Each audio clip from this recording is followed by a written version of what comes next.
ब्रह्मा गुरु विष्णु गुरुदेव महेश्वर गुरु साक्षात परम ब्रह्म तस्मै श्री गुरवे नमः। तस्मै श्री गुरवे नमः।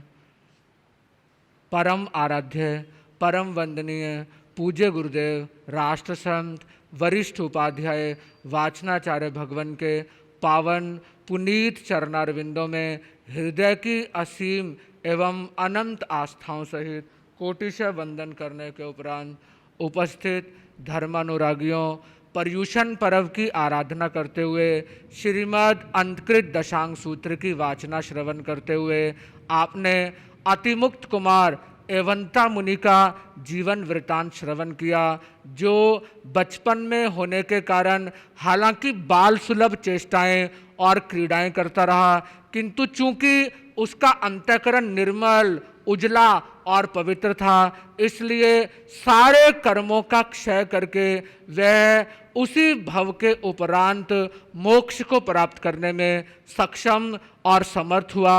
इसलिए आज का विषय आपके लिए सिलेक्ट किया गया है, चुना गया है, कपट छोड़ें, सरल और ऋजु बने।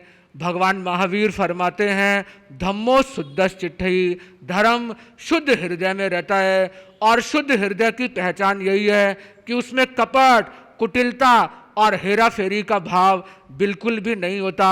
बाइबल में भी जीसस क्राइस्ट यही बात कहते हैं, जिस व्यक्ति का हृदय बालक के समान सरल, ऋजु, निष्कपट, स्वच्छ और पवित्र होता है, वही डिवाइन एम्पायर, ईश्वरीय साम्राज्य में प्रवेश कर सकता है, वही दैवी शक्तियों से मालामाल और विभूषित हो सकता है।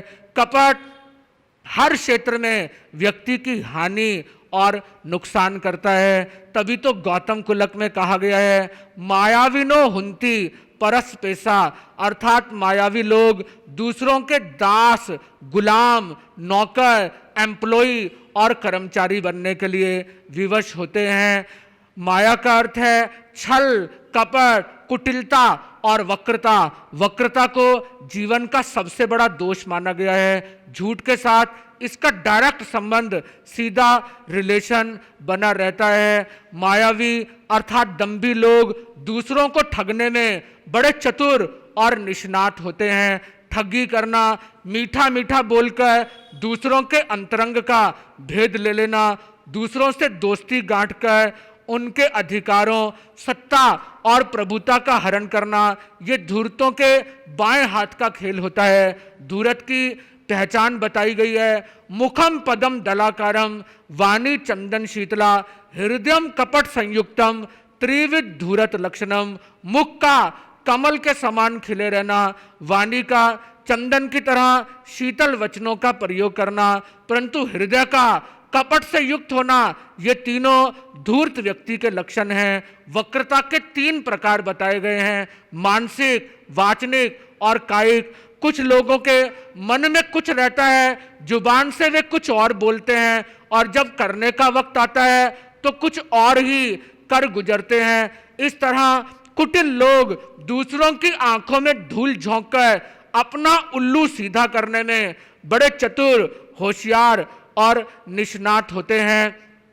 कपट का झूठ से सीधा संबंध रहता है, ठगी का चोरी से ताल्लुक और रिलेशन बना रहता है। ऐसे लोग समाज में अपना विश्वास खो बैठते हैं। ऐसे व्यक्ति समाज में हर काम में हेरा फेरी और मक्कारी से तत्पर होने के लिए प्रयत्नशील रहते हैं। ऐसे लोगों में लोभ की प्रधानता रहती है। अपने लोभ की पूर्ति के लिए वे अनेक प्रकार के छल कपट का आसरा लेने से भी कोई संकोच, हेजिटेशन नहीं करते। प्रत्यक्ष लाभ को देखकर वे अपनी प्रामाणिकता को खो देते हैं तथा अपनी नैतिक हानि, चारित्रिक पतन का भी कोई विचार नहीं करते। कम तोलना, कम नापना, झूठी गवाही देना, चीजों में एडल्ट्रेशन, मिलावट करना, दूसरों के अज्ञान, अशिक्षा से अनुचित लाभ और फायदा उठाकर दूसरों को ठगना, ये सब दुर्गुण कपट रूपी पिटारी में विद्यमान रहते हैं, छिपे रहते हैं।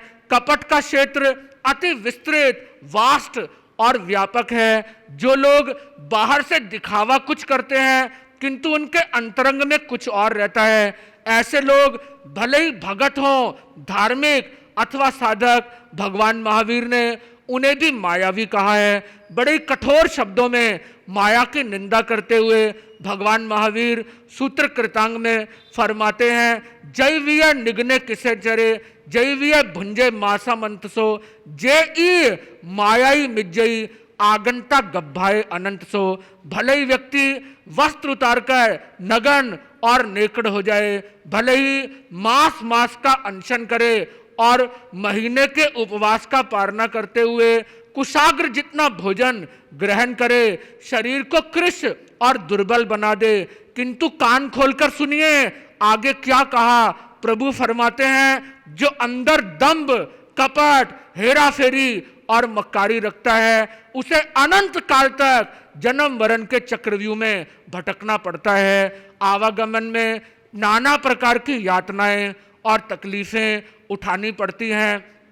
इसी तरह दूसरों के यश को धूमिल और क्षतिग्रस्त करने के लिए लोग अनेक प्रकार के षड्यंत्र रचने में लगे रहते हैं, किंतु ऐसा करके वे दूसरों का नहीं बल्कि स्वयं का और अपना अहित करते हैं। संसार के लोग पूजा, प्रतिष्ठा, मान, सम्मान आदि की प्राप्ति के लिए अनेकों प्रकार के कपट का आश्रय लेते हैं, किंतु वे क्षणिक सुख के लिए अपने शाश्वत सुख को गवा बैठते हैं। पुए नट्ठा जसो कामी मान सम्मान कामय, बहु पसवई पावम माया सल्लंग चकुवई। छल कपट करने वाले लोग अपने पारिवारिक जीवन में भी छल कपट का व्यवहार करके अपनी होम लाइफ, गृह जीवन की शांति और एकता को भंग कर लेते हैं, क्योंकि भेदभाव की नीति पारस्परिक प्रेम के लिए कैंची का काम करती है। जिस तरह कैंची कपड़े को काट देती है, इसी तरह माया मित्तानी ना सही, माया मित्रता, आपसी दोस्ती और विश्वास को खत्म करने का कार्य किया करती है।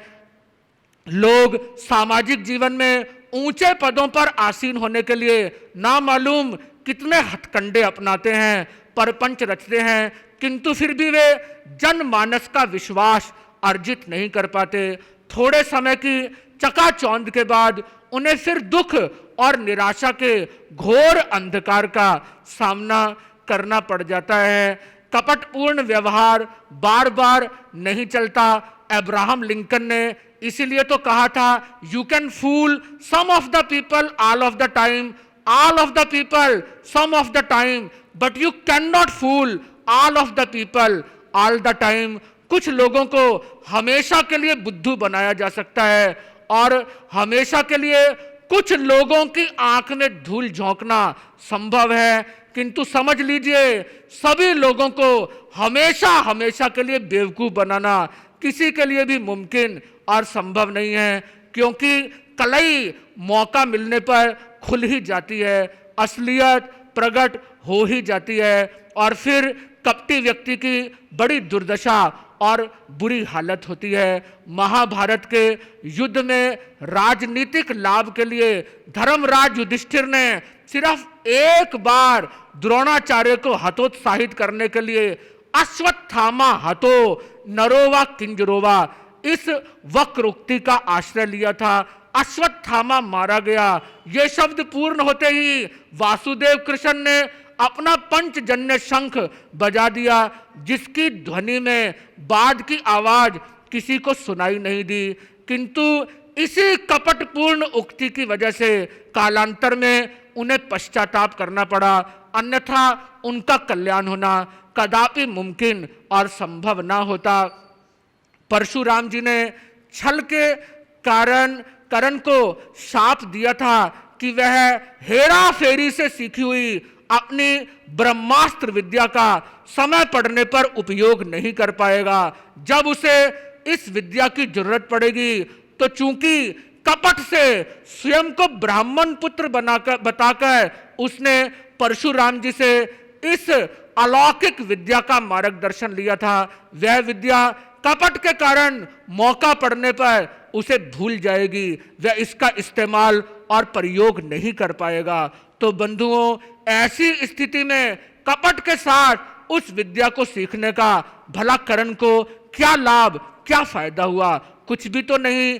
छल कपट करने वाले व्यक्ति हमेशा दूसरों की आंखों में धूल झोंकने की फिराक में लगे रहते हैं, किंतु वे भूल जाते हैं कि माया परलोक के लिए तो दुर्गति का कारण बनती ही है, साथ ही लौकिक जीवन के किसी भी क्षेत्र में इसका स्थायी रूप से परमानेंटली कोई लाभ, कोई फायदा किसी सूरत और किसी भी दशा में होना मुमकिन और संभव नहीं होता। इसीलिए तो कहा जाता है कि छल कपट करने वाला व्यक्ति लोक में तो नुकसान उठाता ही है, पर लोक को भी दुख में और अशांति में बनाता है। किसी कवि ने कहा है, शरारत से जाला बनाती है मकड़ी, शरारत से जाला बनाती है मकड़ी, मक्खियों को उसमें फंसाती है मकड़ी, मगर उसकी शरारत का नतीजा तो देखो, खुद अपने को उसमें फंसाती है मकड़ी। कपट का जाल आप दूसरों के लिए बुनते हैं, किंतु अपने बुने जाल में कभी आप इतनी बुरी तरह से फंस जाते हैं कि निकल पाना आपके लिए पॉसिबल और मुमकिन नहीं हो पाता। किंतु दुर्भाग्यवश आज के युग में कपट, हेरा फेरी बढ़ती जा रही है। प्रतिबद्धता, ईमानदारी, कमिटमेंट और रिश्तों को निभाने की स्थायी सोच लोगों के हृदय से निकलती जा रही है। इसीलिए तो कहा गया है, वफा का नाम सुनेगी, वफा का नाम सुनेगी तो नस्ल पूछेगी, लफज किस जुबान का है, किस किताब में है। यानी वफादारी घटती जा रही है, खत्म होती जा रही है। एक समय ऐसा आएगा यह शब्द डिक्शनरी से, शब्दकोश से भी विलीन हो जाएगा, यानी कोई किसी के प्रति वफादारी निभाने वाला नहीं रहेगा। तो उस समय संसार की क्या दशा, क्या हालत होगी, यह व्यक्ति को सोच लेना चाहिए। कपटी लोगों के लिए ही तो कहा गया है, हुए तुम दोस्त जिसके दुश्मन उसका आसमां क्यों हो। कपटी जिसका दोस्त बन जाता है उसे दुश्मन की तो कोई जरूरत ही नहीं पड़ती, क्योंकि वह मित्र के नाम पर कलंक होता है। मौका मिलते ही दूसरों का घात करने का कोई अवसर, कोई मौका वह चूकता नहीं है। कपटी लोग अनेक लबादे अपने ऊपर ओढ़ कर रखते हैं, जिस कारण उनकी असलियत को पहचान पाना बहुत मुश्किल और बहुत कठिन होता है। हर आदमी में होते हैं 10-20 आदमी, हर आदमी में होते हैं 10-20 आदमी, जिसको भी देखना हो कई बार देखना। इसीलिए तो कहा जाता है कि व्यक्ति को अच्छी तरह से ठोक बजाकर उसकी असलियत और रियलिटी को समझने के बाद ही उस पर भरोसा, एतबार करके उसके साथ आत्मीयतापूर्ण अपनत्व का नाता और रिश्ता जोड़ने का प्रयत्न करना चाहिए। माया जो जीवन में सेवन में आती है, हेरा फेरी, मक्कारी की जाती है, वह बहुत सी बार उजागर और प्रकट भी हो जाती है। मन में छिपे हुए चोर को चतुर लोग बड़ी आसानी से पहचान लेते हैं, फिर उस व्यक्ति की बहुत बुरी हालत होती है। सज्जन व्यक्ति उस पर कोई यकीन और एतबार नहीं करते। इसीलिए तो कविवर वृंद ने भी कहा है, फेर ना होवे कपट से जो कीजे व्यवहार, जैसे हंडिया काठ की चढ़े न दूजी बार। जैसे काष्ठ की हंडिया अग्नि की आंच पर एक बार चलाए जाने पर ही जलकर खत्म, समाप्त हो जाती है, दूसरी बार चढ़ाए जाने लायक नहीं रहती। इसी तरह कपट से एक बार आप भले ही अपना काम बना लें, किंतु जब दूसरे लोगों को आपकी बदनीयती का पता चल जाएगा तो कोई भूल कर भी सपने में भी आप पर एतबार और यकीन नहीं करेगा। कई लोग कपट करने में इतने पटु होते हैं कि उनके कपट का किसी को सहसा पता ही नहीं चलता। फिर ऐसे लोग इनके चंगुल और शिकंजे में फंस जाते हैं, जो अंधविश्वासी हों, धनार्थी हों, भूत प्रेत आदि से पीड़ित हों या किसी और पद प्रतिष्ठा, अधिकार, सत्ता आदि के लिए लालायित हों, उन्हें ऐसे धूर्त और मायावी लोग लंबी चौड़ी चिकनी चुपड़ी बातें बनाकर अपने शिकंजे में फंसा लेते हैं, अपने ट्रैप में उलझा लेते हैं। इसीलिए तो किसी नीतिकार ने बड़ी सुंदर बात कही, संलापितानाम मधुरै वचोभि मिथ्योपचारश्च वशीकृतानाम आशावताम श्रद्धताम च लोके किम अर्थिनाम वंचयितव्यम अस्ति। जिन लोगों के साथ मीठे मीठे शुगर कोटेड वर्ड्स में बातें की गई हैं, मिथ्या शिष्टाचारों और नम्र व्यवहारों से जिन्हें वशीभूत कर लिया गया है, जिन्हें अपना कायल बना दिया गया है, जो आशावान है, श्रद्धालु है, कुछ सांसारिक मनोरथ पूरा करने के लिए आपसे जुड़े हैं, आपके नजदीक आए हैं, ऐसे लोगों को ठगने में, धोखा देने में कोई होशियारी, कोई बुद्धिमानी और कोई समझदारी नहीं है।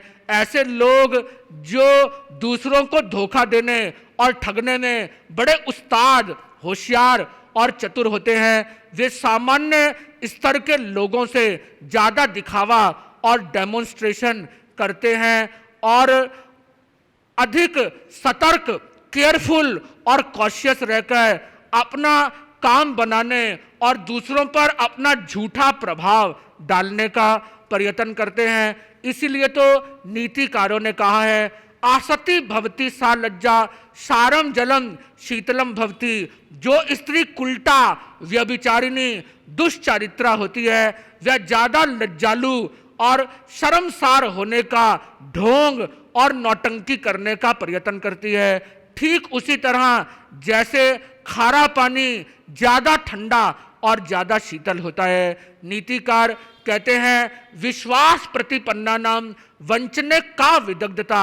जो लोग आत्म पर एतबार और यकीन करते हैं, उन्हें ठगने में, उनकी आंखों में धूल झोंकने में कोई होशियारी, कोई क्लेवरनेस, कोई डेफ्टनेस छिपी हुई नहीं है। माया करने वाला व्यक्ति धर्म संघ में भी किसी महत्वपूर्ण पद को प्राप्त करने के योग्य नहीं होता। निशीथ सूत्र में एक प्रसंग आता है जो विषय को स्पष्ट करने के लिए आपको समझाना चाहूँगा। शास्त्रों में वर्णन मिलता है कि यदि कोई विद्वान साधु पूर्व जन्म के भोगावली कर्म का उदय होने की वजह से अपने ब्रह्मचर्य व्रत में कोई दोष लगा लेता है, किंतु कालांतर में तुरंत उसकी आत्मा जागृत हो जाती है, वह स्थविर गुरु और आचार्य के समक्ष उपस्थित होकर सच्चे हृदय से आलोचना करता है, सत्यवादी है, तो उसे कालांतर में आचार्य, उपाध्याय जैसे महत्वपूर्ण पदों से भी नवाजा जा सकता है। किंतु जो माया, हेरा फेरी और कपट का सेवन करने वाला है, असत्यनिष्ठ है, उसे आचार्य और उपाध्याय जैसे महतो महियान पद देकर संघ के संचालन का और संघ के साधु साध्वियों को स्वाध्याय के माध्यम से ज्ञान में अग्रसर करने का दायित्व, गुरुतर जिम्मेदारी किसी भी तरह से नहीं संभाली जा सकती। क्योंकि मायावी व्यक्ति कब पासा पलट दे, कब हेरा फेरी करने पर उतारू हो जाए, कब कौन सा रूप अख्तियार कर ले और इस तरह सारे संघ को मुसीबत और संकट में डाल दे, इसका कोई एतबार और कोई विश्वास नहीं होता। माया साधक के जीवन में उसकी साधना को विखंडित करने वाली तेज छुरी है, जिसे अपनाकर साधक अपनी साधना का सत्यानाश करके उसे विफल बना देता है। मायावी व्यक्ति भव्य भी नहीं होता, जो विद्वानों के हृदय में विश्वास को नष्ट करती है, पुण्य को खत्म करती है, पाप को बढ़ाती है, सत्य को ठुकराती है, निंदा भावों को बढ़ाती है। ऐसी माया का जो सेवन करता है वह भव्य नहीं है, यानी उसका कल्याण होना कभी भी किसी भी स्थिति में पॉसिबल और संभव नहीं होता। आप अंदाज, अनुमान लगा सकते हैं कि माया जीवन के लिए कितनी अनर्थकर, हानिकारक और डिस्ट्रक्टिव है। जिस जीवन में माया आ जाती है उसकी प्रत्येक गति, मति, प्रवृत्ति, विचार, वाणी और व्यवहार आदि कुटिल हो जाते हैं। वे सीधे, सरल, सहज और स्वाभाविक नहीं रहते, बल्कि खास तौर पर औपचारिक और फॉर्मल हो जाते हैं। वह किसी के साथ बातचीत करता है तो भी कुटिलता पूर्वक, किसी के प्रति शुभ कामना एक्सप्रेस करता है तो भी हेरा फेरी उसके हृदय में बनी रहती है।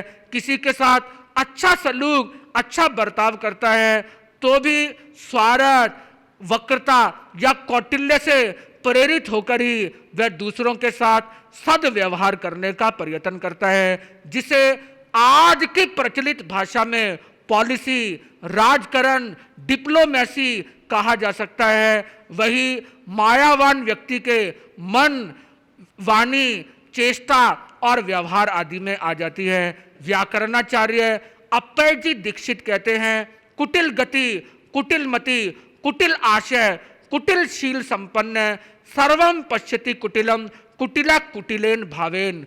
कुटिल व्यक्ति सारी चीजें कुटिल भाव से, कुटिल रूप में देखता है। उसकी गति भी कुटिल होती है, उसकी बुद्धि भी कुटिल होती है, उसका मनोभाव भी कुटिल होता है और उसका आचरण भी कुटिल और वक्र श्रेणी का, टेढ़ी किस्म का होता है।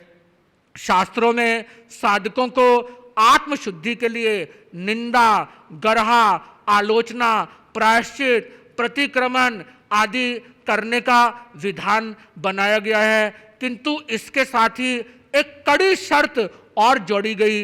वह शर्त यह है कि आलोचना आदि साधनाएं तभी शुद्ध होती हैं और तभी साधक की आत्मशुद्धि होती है जब वह माया की वैतरणी नदी को पार कर जाता है। यदि मन में और वचन में जरा सा भी माया का असर और प्रभाव बना रहता है, दिखावा रूप आलोचना और अन्य आत्म शुद्धि की क्रियाएं की जाती हैं, तो इन क्रियाओं को यथार्थ साधना नहीं कहा जा सकता और यथार्थ साधना के अभाव में आत्मशुद्धि, सेल्फ प्योरिफिकेशन, मन का पवित्रीकरण कर पाना व्यक्ति के लिए मुमकिन और संभव नहीं हो पाता। ऐसी स्थिति में पाप उस व्यक्ति के अंतःकरण में तीखे कांटों की तरह चुभते और उसे खटकते रहते हैं। उसके अंतरंग में, अंतःकरण में पाप का बोझ बना रहता है। वह कभी भी हल्का फुल्का और लाइट नहीं हो पाता, जिस कारण उसके जीवन में शांति भाव और समाधि भाव का रह पाना संभव नहीं होता।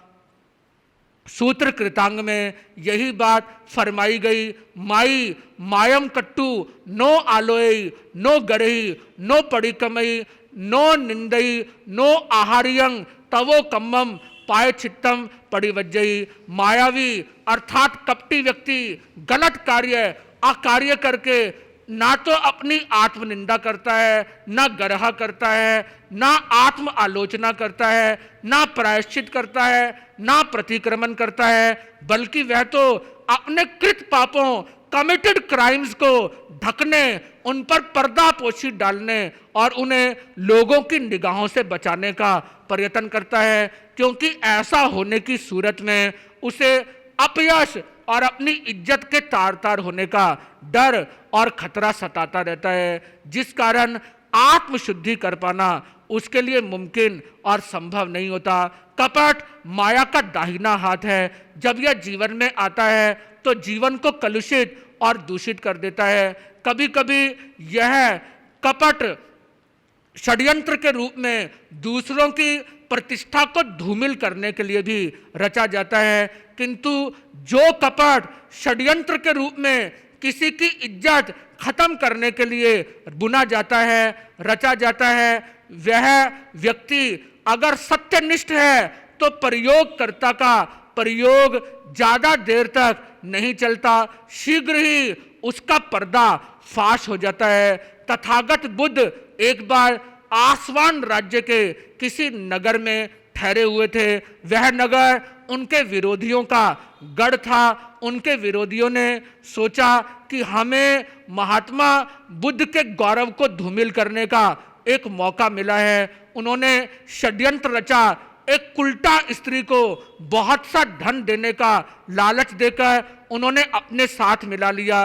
वह कुल्टा स्त्री अपने पेट पर कपड़े बहुत अधिक बांधकर गर्भवती होने का ढोंग करती हुई भगवान बुद्ध की धर्म सभा में पहुंच गई और अपने उभरे हुए पेट की ओर इशारा करते हुए चिल्ला चिल्लाकर कहने लगी, देखो मेरे पेट में पल रहा पाप इसी महात्मा का है। अब यह ढोंग रचाए यहाँ पर घूम रहा है, मुझे पत्नी के रूप में स्वीकार भी नहीं करता। यह सुनकर धर्म सभा में खलबली मच गई। लोग चह मंगोइयां करने लगे। भगवान बुद्ध के प्रमुख शिष्य आनंद घबराकर प्रभु से निवेदन करने लगे, प्रभु अब क्या होगा? इस स्त्री ने तो बड़ी विकट स्थिति पैदा कर दी है, लोगों को समझाना बहुत मुश्किल और कठिन हो जाएगा। भगवान बुद्ध ने मुस्कुराते हुए कहा, वत्स घबराने की कोई जरूरत नहीं है, कपट ज्यादा देर तक नहीं चलता। चिर स्थायी रूप से फलने फूलने की ताकत सिर्फ और सिर्फ सत्य में ही है। थोड़ी देर में हुआ यह कि जोर जोर से चिल्लाकर हाथ ऊंचे कर करके बोलने की वजह से उस महिला की करधनी खिसक गई। उसके पेट पर बंधे हुए सारे कपड़े धड़ाम से नीचे गिर गए। उसकी पोल खुल गई। वह अपनी असलियत प्रकट हो जाने पर बहुत लज्जित हुई। लोग उसे मारने के लिए दौड़े, किंतु भगवान बुद्ध ने कहा, जिसकी आत्मा मर चुकी है उसे शारीरिक दंड देने का कोई लाभ, कोई फायदा नहीं है।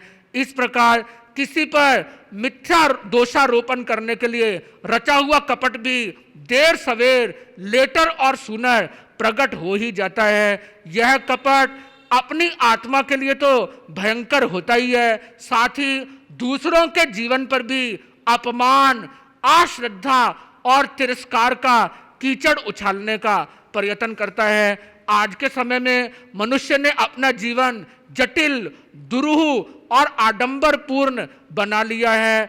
वह करता कुछ है, कहता कुछ है, भीतर से उसकी असलियत कुछ होती है और दिखावा कुछ और किया जाता है। उसके अंदर का भाव कुछ और बाहर का आचरण बिल्कुल विपरीत होता है।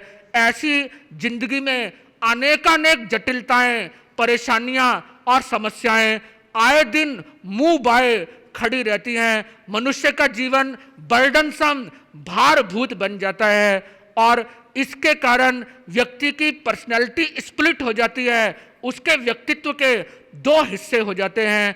एक तो असली व्यक्तित्व जो अंदर छिपा हुआ रहता है, वह दोषपूर्ण, पापी और अपराधी होता है, और दूसरा व्यक्तित्व वह होता है जिसे बाहर दर्शाने का प्रयत्न किया जाता है, जो सात्विक, सरल, निर्दोष तो झलकाया दिखाया जाता है, किंतु भय से ओतप्रोत रहता है।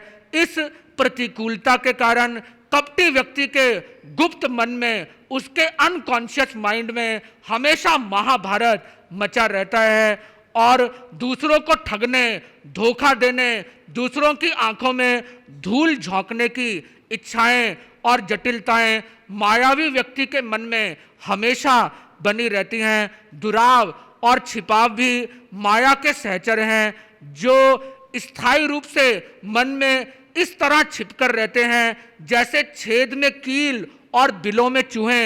ये अज्ञात मन में, अनकॉन्शियस, सबकॉन्शियस माइंड में जटिल भावना ग्रंथियों के रूप में छिपकर अपना कार्य करते हैं। साइकोलॉजी, मनोविज्ञान शास्त्र के आचार्यों के मुताबिक आज के समय में मनुष्य के दैनिक जीवन में बहुत से मानसिक दोष, मानसिक विकार, दुराव और छिपाव की जटिलता के कारण हो जाते हैं। मानव जिस चीज को छिपाना चाहता है वह प्रायः अनैतिक, अपराध और पाप होती है। उसकी कॉन्शियस, उसकी अंतरात्मा भी उसके साथ नहीं होती, जिसके कारण जीवन में विषाक्त विचार आ जाते हैं। मन का छिपाव ही मन की अशांति, सत कार्य में अरुचि, संघर्ष, निराशा, लोक लज्जा के भय आदि संतापों को जन्म देता है और दुराव, छिपाव की वृत्ति के कारण नासूर, बवासीर, भगंदर, दमा, गुखली, संग्रहणी स्वभाव का चिड़चिड़ापन व्यक्ति के जीवन को अपनी गिरफ्त में और अपनी चपेट में ले लिया करता है। प्रायः सभी प्रकार के पागलपन, स्त्रियों का हिस्टीरिया और स्ट्रोक्स ऑफ एपिलेप्सी यानी मृगी के दौरे छिपी और दबी हुई इच्छाओं, वासनाओं और कामनाओं के कारण होते हैं। दुराव की ग्रंथियां वीर्य कोश को भी निःशक्त कर देती हैं, जिस कारण संतान की उत्पत्ति भी नहीं हो पाती। यानी कपट, हेराफेरी और मक्कारी का भाव जीवन में अनेक उलझने और अनेक परेशानियां बनाता है। इसलिए बंधुओं, अगर आप चाहते हैं कि आप सुख में जीवन गुजारें, कहीं भी कोई तकलीफ, कोई विपत्ति, कोई मुसीबत आपके जीवन पथ पर ना आए, तो आपको सरल, ऋजु और निष्कपट बनना चाहिए। सरलता का अर्थ बेवकूफ और बुद्धू बनना नहीं है। सरलता के नाम पर अगर आप अपनी छिपी हुई बातें भी दूसरों के सामने प्रकट करेंगे, तो ऐसा करके कालांतर में आपको तकलीफ उठानी पड़ेगी। इसलिए सरलता के साथ साथ बुद्धिमानी और समझदारी का मेल जोल और समन्वय होना भी बहुत जरूरी है। सरल और ऋजु बनकर आत्म कल्याण करना मुमकिन और संभव है। बस आज इतना ही और अधिक नहीं। ओम शांति, ओम शांति, ओम शांति।